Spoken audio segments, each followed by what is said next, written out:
Spiritismata daimon. One idea that we encounter several times in Secret of the Golden Flower is the idea of bodies. That is the idea of another body in addition to the body that we are familiar with, our physical, here, present, material body that we, as far as we can recollect, as the body that we came into this world with, and that our existence in this world will end with when that body expires and returns to the earth, ashes to ashes, dust to dust, as they say. Numerous times throughout the text of the Golden Flower, there are references to the creation of a new body that grows within the planetary body. This body that we come into the world with and leave this world with, and that returns to the earth, we can call the planetary body because it exists only within the parameters of this planet, under the laws that govern this planet, planet Earth. And in Secret of the Golden Flower, we find references to yet another body that appears, comes into being, and grows within this planetary body.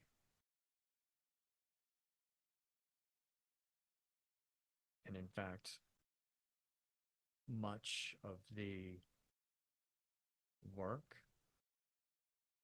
suggested in the text is towards this aim in one sense. This is the end game, is the creation of this new body. This new body, this second body, is sometimes known as the astral body. Gurdjieff called it the Hessian body.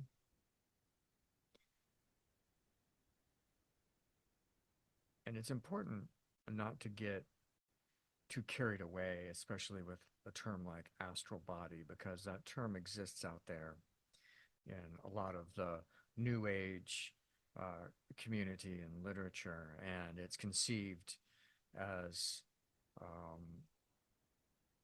something used that can be utilized in sorcery or Siddha,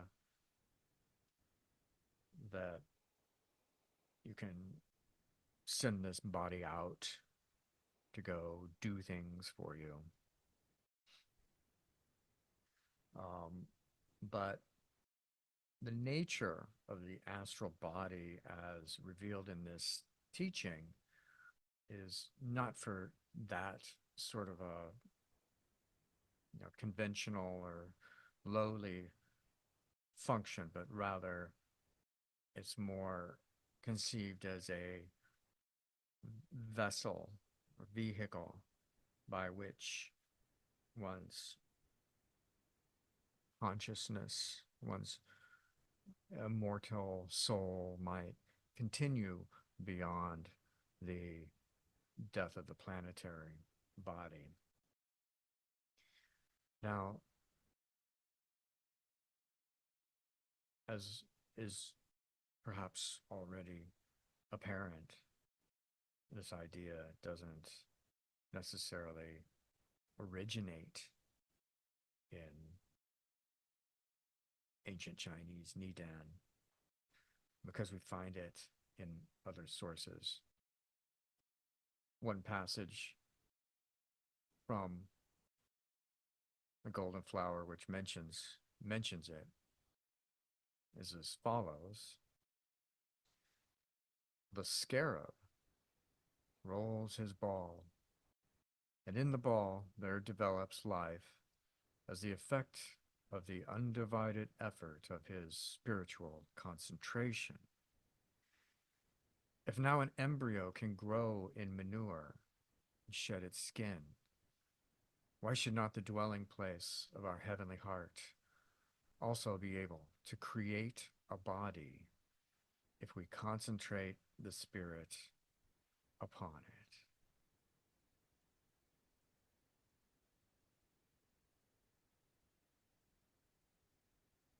And there's so much in that one passage. And the first thing that stands out is the reference to the scarab rolling his dung ball.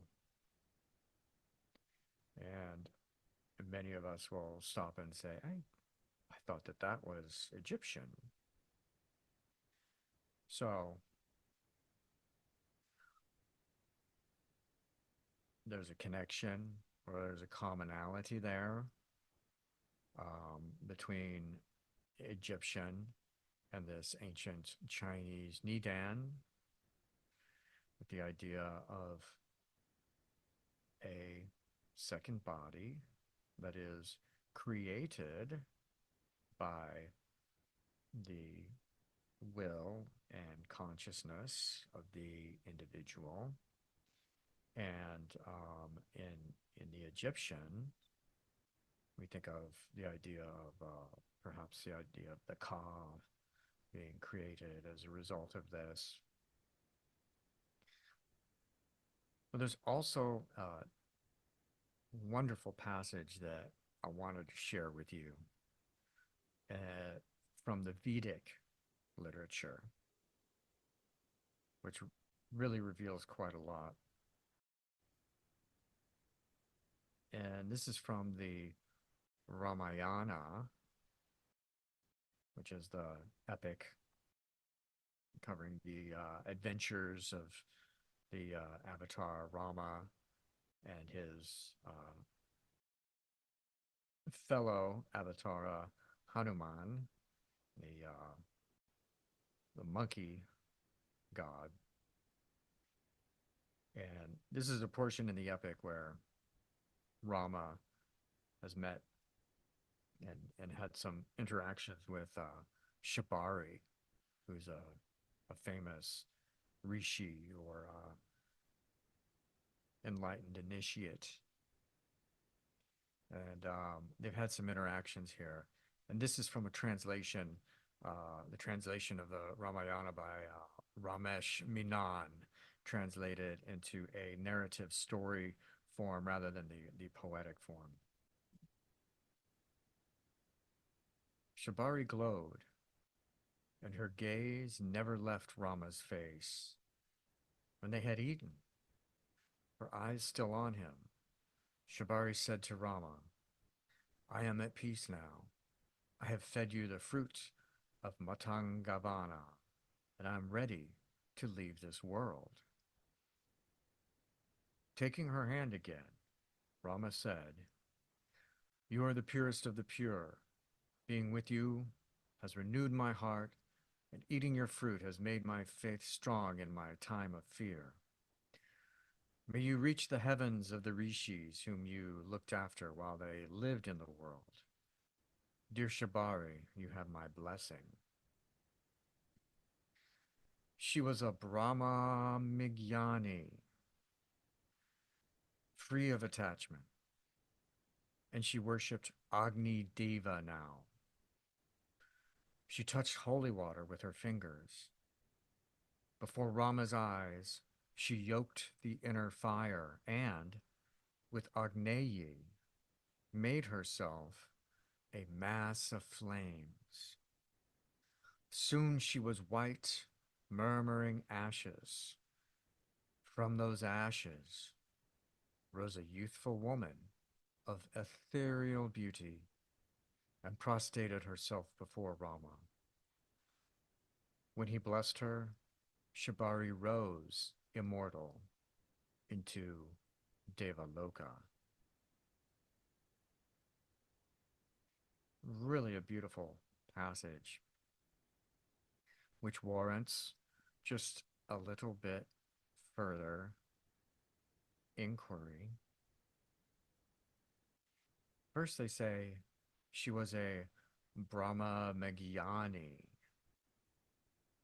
which that word Magyani is most probably derived from the word Magoi, and Brahma is means well, there's Brahma, the sense of God, and the Brahmin, which is the caste of holy men or caste of initiates in the Vedic system. So this word Brahma Migyani is kind of a fusion and a reference to that Magian aspect, which refers back to the Persian Zoroastrians, which also is referenced occasionally in parts of the Vedic literature, also specifically in the Rig Veda, which also refers to the Aryans, which almost certainly is a reference to what we now consider the Iranians and the Persians or Zoroastrians in there. And so much of that system we find trickling down through this Vedic literature. So this initiate is identified as a Magian. And it says free of any attachment, and she worshipped Agni Deva now. Agni is the god of fire in the Vedic. And in the Zoroastrian, of course, fire is Manu Athra, a manifestation of Ahura Mazda, the Lord of Wisdom. Zoroastrians, and well known, worship fire as a manifestation image of God, the Absolute, through fire temples. So this is very much identifying further that Zoroastrian influence. It says, before Rama's eyes, she yoked the inner fire, clear reference to the fire within us, that fire, that flame that burns eternal, with Agneyi, which is knowledge of fire and the spirit of Agni, Manu Atra, the principle of divine fire. And she made herself a mass of flame. She transfers her planetary body into fire. And then it becomes it's a tradition in much of the Vedic and throughout this book that a dead body, a planetary body, is cremated, is consigned to the flames. But here, by igniting and remanifesting that divine fire within the physical body, just as a act of will, flames up until that planetary body returns to ashes. So there's also an interesting mythology out there about the rainbow body, which is mentioned in some more Buddhist Tibetan inspired literature. And this is like a legend that the enlightened master when he's ready to move on to the next realm, that the planetary body simply disappears. And sometimes this is called the rainbow body, kind of like how Yoda does in Empire Strikes Back. I'm sorry, it's not in Empire. It's at the beginning. It's in Return of the Jedi. Return of the Jedi, where we have the death of Yoda at the beginning, and his body vanishes. And finally, when he blessed her, Shibari rose immortal into Devaloka. Devaloka is like the heavens. That's the realm of the gods. The Devas are the gods. From those ashes rose a youthful woman of ethereal beauty. The ethereal beauty reflects the reflective astral nature of the astral body, which is often said to be white or light or luminescent. Um, as Yoda said, luminous beings are we. And when he blessed her, Shibari rose immortal into Devaloka. Devaloka is the heavens. It's the realm of the gods. So that is her ethereal astral body rising up into um, the next realm.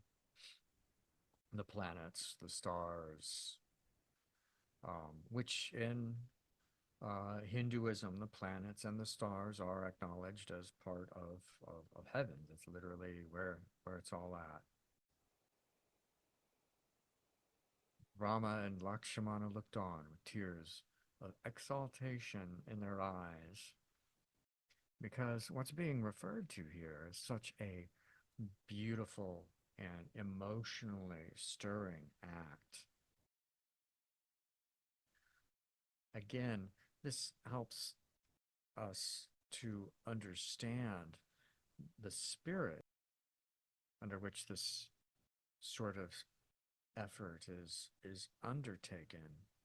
It's not undertaken with a desire to use the body to break the rules and to seek a personal advantage for the purposes of sorcery, to get even with people, to go visit them at night and give them bad dreams and things of this nature. And the lesson here is that if you're approaching the idea from that perspective, this will essentially prohibit you from achieving that end game of the possibility of rising up beyond the expiration of the planetary body. And also that the key to really making that connection lies in the heart and in that complex web of nerves and muscle and flesh that we understand as the solar plexus. And it's said that this astral body connects with and grows out of the solar plexus, which is why we'll find more and more in the study of the golden flower that it directs our attention back to this part of the body, because this is a part of the body that links the bodies, that acts as a passageway, as an umbilical cord in some sense. With these words, be strong of heart. Keep fighting the good fight. and stand in the Agneyi that burns eternal.